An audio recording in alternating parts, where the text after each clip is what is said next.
I've spent an insane number of hours studying and practicing all kinds of photography composition techniques, like the importance of foreground and background elements, subject isolation, framing, all of that crap. But when it really comes down to it, it kind of all falls under one major composition technique that rules all. The one that, if understood and applied correctly, instantly takes your photography from boring and uninspired to impactful and dynamic. And the good news here is that you can start doing it right now. So today I'm going to talk to you about the concept, or at least my version of the concept, of filling the frame.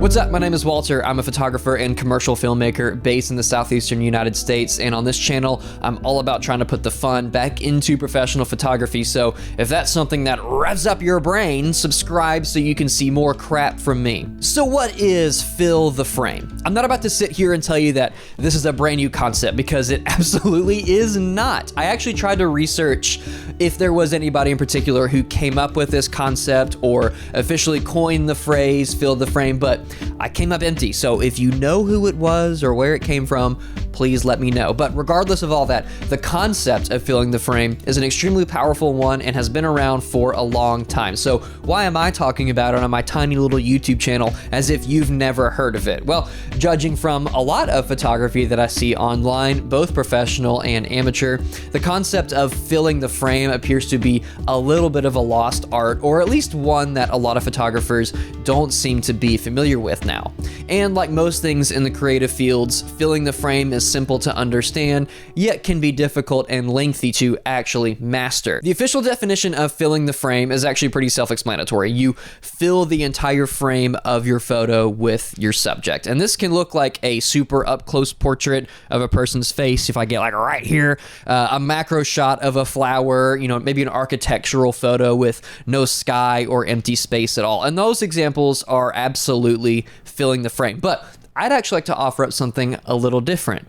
My interpretation of filling the frame. I actually think that every single great photo that's ever been taken has successfully filled the frame in some way. Because the way I see it, a frame is filled when every single element in the photo is intentional and tells the story.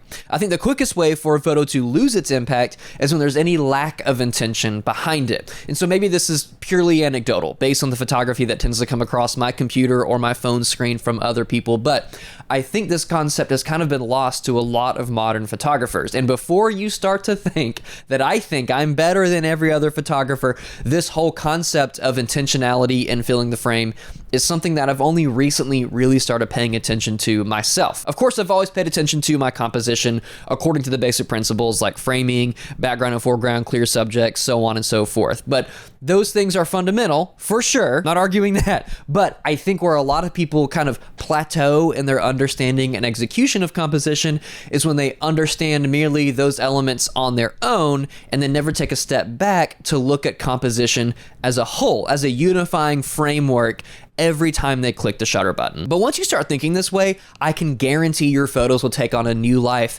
as you start to intentionally fill the frame. Real quick, if you like the way my photos look and you want to see if it's a look that works for your photos, I have my preset pack called Fujifilm available on my website for only $15 with the discount code in the description. You can also download Fujifilm Chrome entirely for free, either to try out before you buy the whole pack or just as my gift to you for watching this video. Thank you for watching this video. Let's get back to this video. So it's all well and good to talk about these concepts and wax poetic about intentionality and whatnot, but what does it actually look like in practice? What does it mean to intentionally fill the frame? Simply put, it's all about altering your mindset as you're shooting. Every time you pull the camera up to your eye or look at the back LCD for us mirrorless folks, you have to look critically at every single thing that's going on in that frame from corner to corner, side to side, top to bottom. I have a few compositional elements that I always pinpoint first when I'm taking a photo. So let's talk about what each of those is in order of what I deem to be most important to least important. They're all important, but some might be a little more important than others. Starting with the thing that will make or break a good image, it's your subject. It doesn't matter if you have the best lighting or an incredible lens that opens up to f1.2 for amazing bokeh. That stuff is great. But if you don't have a clear and defined subject in that image, it sucks. Every great photo has a clearly defined subject that immediately draws the viewer's eyes. And this can be a person, a tree, a musical instrument, whatever. As long as you, the photographer, know what the subject is when you click the shutter, you're off to a great start. So identify and focus on that subject, and then you can look at the next thing, which is your background and foreground. Background is easy, right? It's just whatever is going on behind your subject, and it can be hard to dictate or control that, except you probably have a little more control over your background than you might think you do. Depending on what focal length you're using and what the actual moment is that you're capturing, a slight shift in angle or direction from where you're currently shooting can drastically change your frame and consequently the story. So pay attention to things behind your subject, like the sky, buildings, things hanging on the wall maybe, or other people. Sorry, I shoot mainly people, so I'm speaking a little more from that perspective. Pay attention to lines in your background, as that can easily be distracting from your subject, especially if they cross or converge right behind that subject. And all of that applies to your foreground as well. The most important thing to me when I'm shooting is storytelling, and a documentary photographer's most powerful and secret weapon is foreground, even a little bit more than background, and that's just my opinion.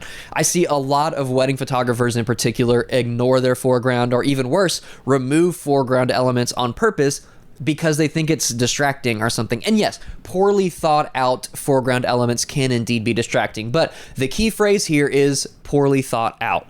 Foreground elements that you intentionally include in your composition to help give a sense of place and situation can significantly improve the impact of your photo. And this can be things like the corner of a wall to show that they're in a room, trees or leaves if you're outside, curtains, or even other people like we talked about in the background. Not every photo has to have strong foreground elements to be a great photo, but intentional composition with your foreground in mind is almost guaranteed to make a huge difference. So to sum this part up, once you have your strong subject, pay close attention to what is behind and in front of that subject. Include what tells the story and remove what distracts. So that's your background and foreground covered, but there's another element in your frames that make or break your storytelling as well. I like to call this the side ground. There's probably a better name for it that's more official and lore accurate, but I feel like if you have your background and foreground, why can't the rest of it just be your side ground?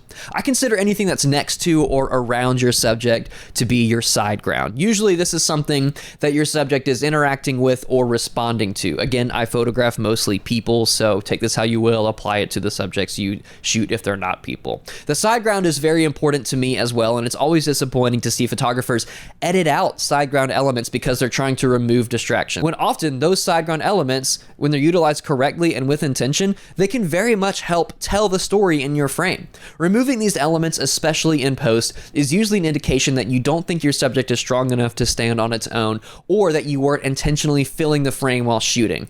And therefore, you have to remove those distractions so that your subject feels stronger. And I get it, but this isn't always the case. Sometimes there really is a lot going on in your side ground that you simply can't avoid, and you have to make some decisions with all of that, and that's fine. But for the most part, your side ground elements, much like your background and foreground elements, are extremely useful tools for your visual storytelling, and it can really help you fill the frame if you're intentional about it all. There's a famous quote from Robert Capa: "If your photos aren't good enough, you're not close enough." And I think this perfectly sums up the concept of fill the frame. Even with my personal definition, that kind of expands the original concept. To me, filling the frame means everything in your shot is extremely intentional, edge to edge, corner to corner. It means you've filled the background, you filled the foreground, and you filled the side ground entirely on purpose around a strong and definable subject. I'm not trying to say that you should be trying to fill the frame for every single photo you take, because dead space and leaving some things to the imagination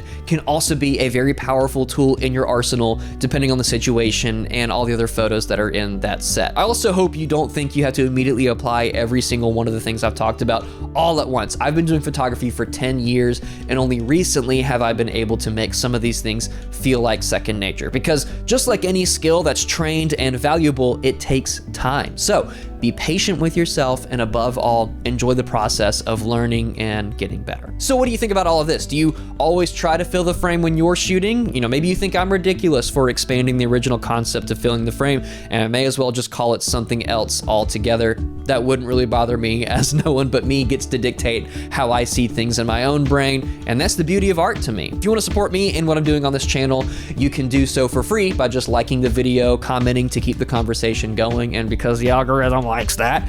And you can also subscribe if you like the way I do things and you want to see more from me. I make one video a week, so you're guaranteed to get your money's worth if you do subscribe. And again, your money's worth here is $0. Speaking of money's worth, you can support me even further by checking out my Fujifilm preset pack or that free standalone Chrome preset, as even those free downloads lets me know that I'm doing at least something right and providing value to those who watch my videos. And if you don't want to do any of that, that's totally fine, because I will see you in the algorithm in 6 months.